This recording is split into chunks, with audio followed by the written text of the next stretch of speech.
کبھی ہم کو ناحق فسادی بتا کر، کبھی ہم کو آتنک وادی بتا کر، وہ نفرت کے ہی بیج بوتے رہیں گے۔ سنیں گے دوستو آج کی اس ویڈیو میں عمران پرتاپ بری کی تڑپا دینے والی نظم۔ اس سے پہلے بہترین بات سنتے ہیں، جب دماغ پریشان ہو تو آپ کا چہرہ خوبصورت نہیں ہو سکتا۔ چلیے پہلے سنتے ہیں عمران پرتاپ بری کی نظم۔ تو آپ سے گزارش ہے ویڈیو کو لائک کیجیے اور چینل کو ضرور سبسکرائب کیجیے۔ ابھی کہہ رہا ہوں آئندہ کہوں گا، ابھی کہہ رہا ہوں آئندہ کہوں گا، درندے ہیں ان کو درندہ کہوں گا۔ ابھی کہہ رہا ہوں آئندہ کہوں گا، درندے ہیں ان کو درندہ کہوں گا۔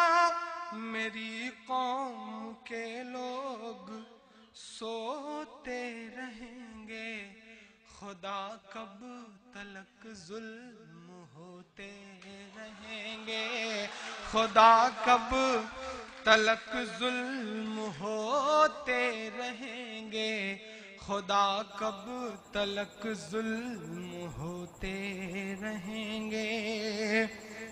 پشاور، کابل، عراق، فلسطین سب ہماری آپ کی آنکھوں میں ہے۔ ایک بند پڑھتا ہوں۔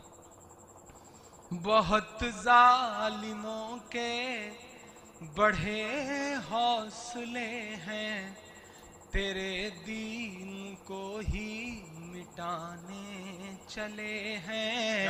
بہت ظالموں کے بڑھے حوصلے ہیں، تیرے دین کو ہی مٹانے چلے ہیں۔ اخبار ان کے رسالے ہیں ان کے، ہیں اخبار ان کے رسالے ہیں ان کے، وہ گورے ہیں پر دل تو کالے ہیں ان کے، ہیں اخبار ان کے رسالے ہیں ان کے، ہیں اخبار ان کے رسالے ہیں ان کے، وہ گورے ہیں پر دل تو کالے ہیں ان کے۔ کبھی ہم کو ناحق فسادی بتا کر، کبھی ہم کو آتنک وادی بتا کر، کبھی ہم کو ناحق فسادی بتا کر، کبھی ہم کو آتنک وادی بتا کر، وہ نفرت کے ہی بیج بوتے رہیں گے، خدا کب تلک ظلم ہوتے رہیں گے، خدا کب تلک ظلم ہوتے رہیں گے، خدا کب تلک ظلم ہوتے رہیں گے، خدا کب تلک ظلم ہوتے رہیں گے،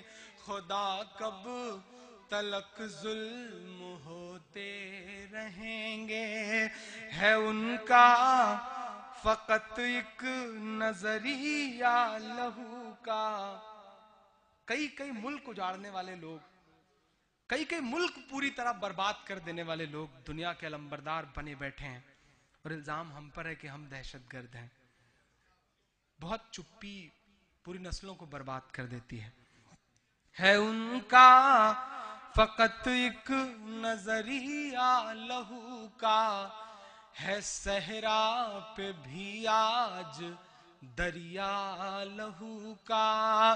دوستو عمران بھائی کی نظم سننے کے بعد آپ اپنی رائے میں کیا کہنا چاہتے ہیں وہ نیچے کمنٹ باکس میں ضرور بتائیں۔ آئیے دوستو منتخبات اس کتاب سے کچھ احادیث سنتے ہیں۔ اللہ تعالیٰ کا ارشاد ہے، فرعون نے کہا رب العالمین کیا چیز ہے؟ موسیٰ علیہ السلام نے فرمایا کہ وہ آسمانوں اور زمین اور جو کچھ ان کے درمیان ہیں سب کے رب ہیں۔ اگر تمہیں یقین آئے، فرعون نے اپنے ارد گرد بیٹھنے والوں سے کہا کہ کیا تم سن رہے ہو، کیسی بیکار باتیں کہہ رہا ہے۔ لیکن موسیٰ علیہ السلام نے اللہ تعالیٰ کی صفات کا بیان جاری رکھا اور فرمایا کہ وہی تمہارے رب ہیں اور وہی تمہارے پچھلے باپ داداؤں کے رب ہیں۔ فرعون اپنے لوگوں سے کہنے لگا، یہ تمہارا رسول جو تمہاری طرف بھیجا گیا ہے بلا شبہ کوئی دیوانہ ہے۔ موسیٰ علیہ السلام نے فرمایا کہ وہی مشرق و مغرب اور جو کچھ ان دونوں کے درمیان ہیں ان سب کے رب ہیں، اگر تم کچھ سمجھ سکتے ہو۔ دوسرے مقام پر اللہ تعالیٰ نے موسیٰ علیہ السلام کی دعوت کو اس طرح ذکر فرمایا۔ فرعون نے کہا، موسیٰ یہ بتاؤ کہ تم دونوں کا رب کون ہے؟ موسیٰ علیہ السلام نے جواب دیا، ہم دونوں کا بلکہ سب کا رب وہ ہے جس نے ہر چیز کو اس کے مناسب صورت و شکل عطا فرمائی، پھر تمام مخلوقات کو ہر قسم کے فائدے حاصل کرنے کی سمجھ عطا فرمائی۔ فرعون نے موسیٰ علیہ السلام کا معقول جواب سن کر بے ہودہ سوالات شروع کر دیے اور کہا، اچھا پچھلے لوگوں کے حالات بتلائیے۔ موسیٰ علیہ السلام نے فرمایا، ان لوگوں کا علم میرے رب کے پاس لوح محفوظ میں ہے۔ میرے رب ایسے جاننے والے ہیں کہ نہ غلطی کرتے ہیں اور نہ بھولتے ہیں۔ ان لوگوں کے اعمال کا صحیح علم میرے رب کو حاصل ہے۔ پھر حضرت موسیٰ علیہ السلام نے اللہ تعالیٰ کی ایسی عام صفات بیان فرمائی جسے ہر عامی آدمی بھی ہو سکتا ہے۔ چنانچہ فرمایا، وہ رب ایسے ہیں جنہوں نے تمہارے لیے زمین کو فرش بنایا اور اس زمین میں تمہارے لیے راستے بنائے اور آسمان سے پانی برسایا۔ حضرت ابو موسیٰ اشعری رضی اللہ عنہ فرماتے ہیں کہ ایک دن رسول اللہ صلی اللہ علیہ وسلم نے ہمیں بیان کیا جس میں یہ ارشاد فرمایا، لوگو اس شرک ریاکاری سے بچتے رہو کہ یہ چونٹی کے رینگنے کی آواز سے بھی زیادہ پوشیدہ ہے۔ ایک شخص کے دل میں سوال پیدا ہوا، اس نے پوچھا، یا رسول اللہ ہم اس سے کیسے بچیں جبکہ یہ چونٹی کے رینگنے سے بھی زیادہ پوشیدہ ہے؟ آپ صلی اللہ علیہ وسلم نے ارشاد فرمایا، یہ پڑھا کرو، اللہم انا نعوذ بک من ان نشرک شیئا نعلمہ ونستغفرک لما لا نعلم۔ ترجمہ، اے اللہ ہم آپ سے پناہ مانگتے ہیں اس شر سے جس کو ہم جانتے ہیں اور آپ سے معافی مانگتے ہیں اس شر سے جس کو ہم نہیں جانتے۔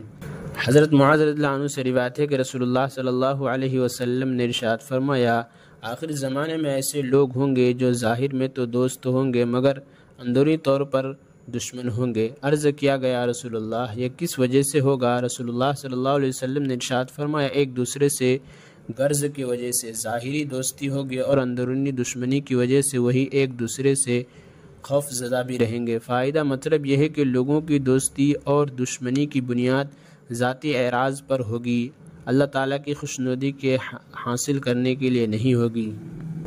حضرت انس رضی اللہ عنہ سے روایت ہے کہ جب نبی کریم صلی اللہ علیہ وسلم ہجرت کر کے مدینہ منورہ تشریف لائے تو ایک دن مہاجرین نے رسول اللہ صلی اللہ علیہ وسلم کی خدمت میں حاضر ہو کر عرض کیا، یا رسول اللہ جن کے پاس ہم آئے ہیں ہم نے ان جیسے لوگ نہیں دیکھے، یعنی انصار مدینہ کہ اگر ان کے پاس فراخی ہو تو خوب خرچ کرتے ہیں اور اگر کمی ہو تو بھی ہماری غم خواری اور مدد کرتے ہیں۔ انہوں نے محبت اور مشقت کا ہمارا حصہ تو اپنے ذمہ لے لیا ہے اور نفع میں ہم کو شریک کر لیا ہے۔ ان کے اس غیر معمولی ایثار سے ہم کو اندیشہ ہے کہ سارا اجر و ثواب انہی کے حصے میں نہ آ جائے اور آخرت میں ہم خالی ہاتھ رہ جائے۔ آپ صلی اللہ علیہ وسلم نے ارشاد فرمایا، نہیں ایسا نہیں ہوگا جب تک ان احسان کے بدلہ تم ان کے لیے دعا کرتے رہو گے اور ان کی تعریف یعنی ان کا شکریہ ادا کرتے رہو گے۔